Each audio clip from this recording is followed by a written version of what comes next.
नमस्कार। Hindi language club में आप सभी का स्वागत है। आज मैं आप सबके सामने हिंदी व्याकरण से वर्ण और वर्णमाला विषय लेकर आई हूँ। यह विषय कक्षा 3, 4 और 5 के विद्यार्थियों को ध्यान में रखते हुए बनाया गया है। इस वीडियो को हम कुछ चित्रों एवं उदाहरणों द्वारा समझेंगे। इस वीडियो को अंत तक देखें और अपने कीमती सुझाव कमेंट बॉक्स में लिखना ना भूलें। साथ ही चैनल को सब्सक्राइब करें। तो आइए इस विषय को समझते हैं और जानने की चेष्टा करते हैं।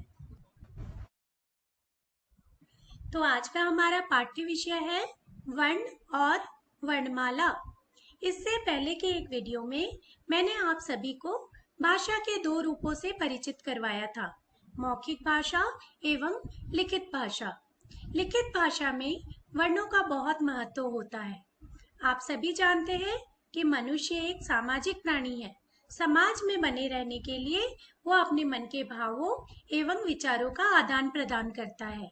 अब इस प्रक्रिया में वो मुख से बहुत सारी ध्वनियों को निकालता है और इन्हीं ध्वनियों को वर्ण कहते हैं।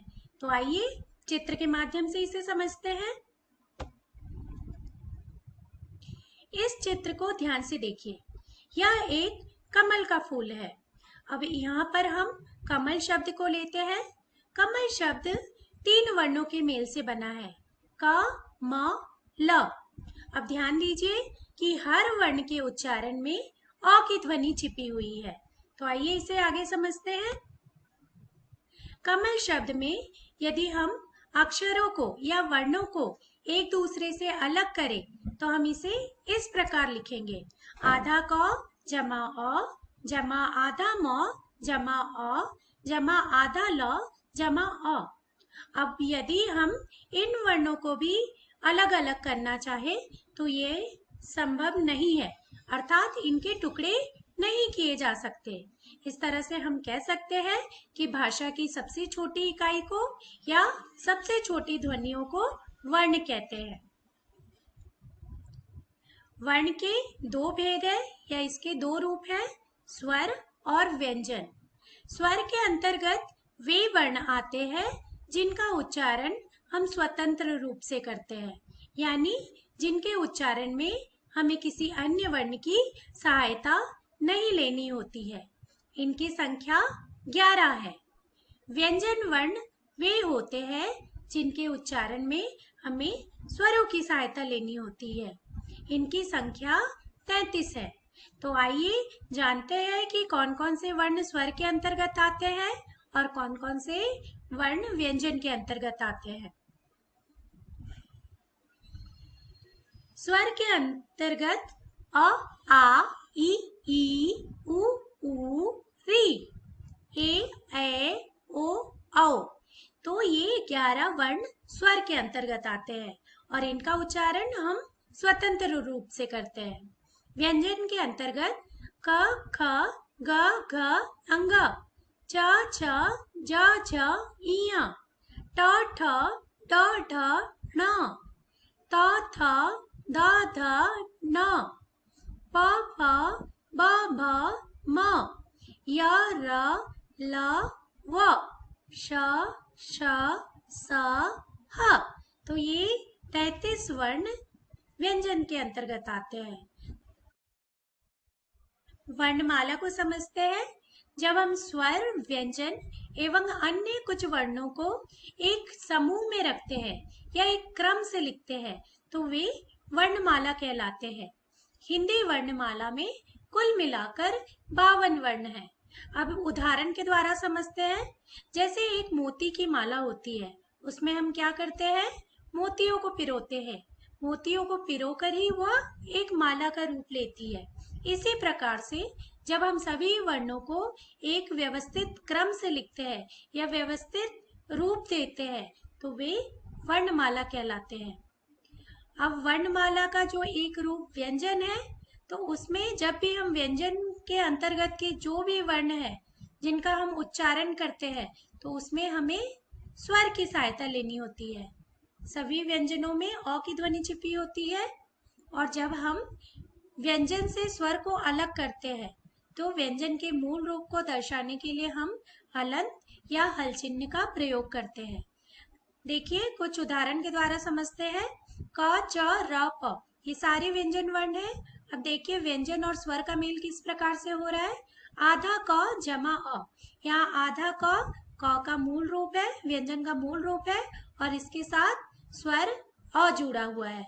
और इसी प्रकार से बाकी वर्णों को भी देखेंगे। आधा च जमा अ, आधा र जमा अ, आधा प जमा अ। जब हम बिना स्वर के लिखेंगे तो हम इस प्रकार लिखेंगे आधा क, आधा च, आधा र, आधा प।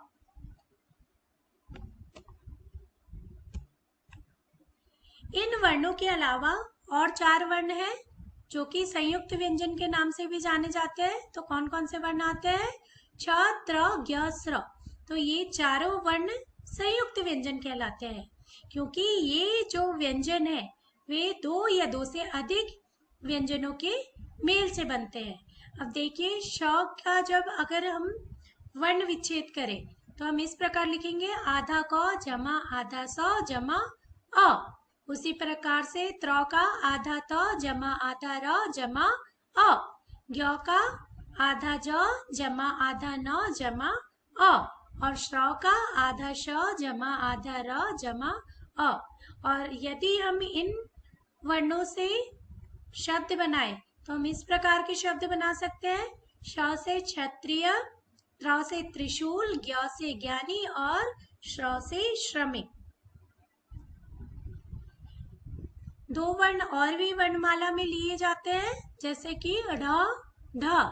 इनको द्विगुण व्यंजन कहते हैं क्योंकि ये 2 गुण वाले होते हैं। जब हम ऐसे हम ड, ढ लिखते हैं व्यंजन के अंतर्गत, लेकिन जब हम उनके नीचे एक नुक्ता लगाते हैं या बिंदी लगाते हैं तो उनका रूप बदल जाता है और हम जो शब्द बनाते हैं उनका उच्चारण भी बदल जाता है।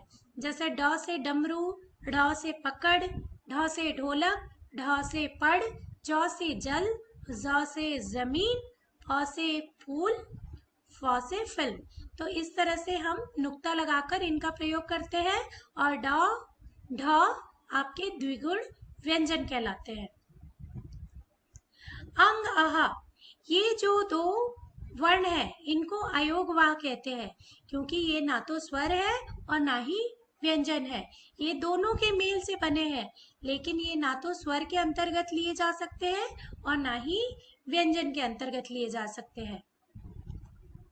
अंग को हम अनुस्वार के नाम से भी जानते हैं और इसके उच्चारण में जो ध्वनि है, जो हवा है, वो नाक से होकर निकलती है। अब कुछ शब्दों का उच्चारण करके हम इसे समझते हैं। जैसे पतंग, बंदर, झंडा, बंदूक। तो ये जो भी शब्द है जो कि अनुस्वार के प्रयोग से बने हैं, जब हम इनका उच्चारण करते हैं तो ध्वनि हमारे नाक से होकर निकलती है। आहा, आहा का जो चिन्ह है उसको हम 2 बिंदी के रूप में दर्शाते हैं। यानी जो हम इंग्लिश में कॉलन बोलते हैं उस तरह से हम इसको लिखते हैं और जब हम इसका उच्चारण करते हैं तो ह की एक ध्वनि आती है जैसे कि प्रातः, नमः। तो इन सभी शब्दों के उच्चारण से यह महसूस होता है कि शब्दों के उच्चारण के अंत में ह की ध्वनि आ रही है। अब हम देखते हैं चंद्र बिंदु को। चंद्र बिंदु इसका जब हम उच्चारण करते हैं या चंद्र बिंदु से हम जब कोई शब्द बनाते हैं तो ध्वनि जो है वो नाक और मुंह दोनों से होकर निकलती है। तो हम कुछ शब्द का उच्चारण करेंगे जैसे दांत, चांद, सांप, मूंछ। तो इन सभी शब्दों के उच्चारण में ध्वनि नाक और मुंह दोनों से होकर निकल रही है। अब हम आधा चांद के रूप का भी प्रयोग करते हैं आ करके। तो इनसे भी कुछ शब्द बनते हैं जैसे कि अगर हम बाल लिखते हैं तो इसका अर्थ होता है केश, जबकि बॉल तो हम आधा चांद लगाकर इसको बनाते हैं। तो इस प्रकार से इसका रूप होता है। उसी प्रकार से डाल, डॉल। तो अब देखिए शब्दों के प्रयोग से उनका अर्थ भी बदल जाता है। तो इस तरह से वर्णमाला की ये सभी रूप है और वर्णमाला में ही आते हैं। तो आज का यह वीडियो आप सभी को कैसा लगा? अपने सुझाव लिखकर बताएं। चैनल को सब्सक्राइब करना ना भूलें।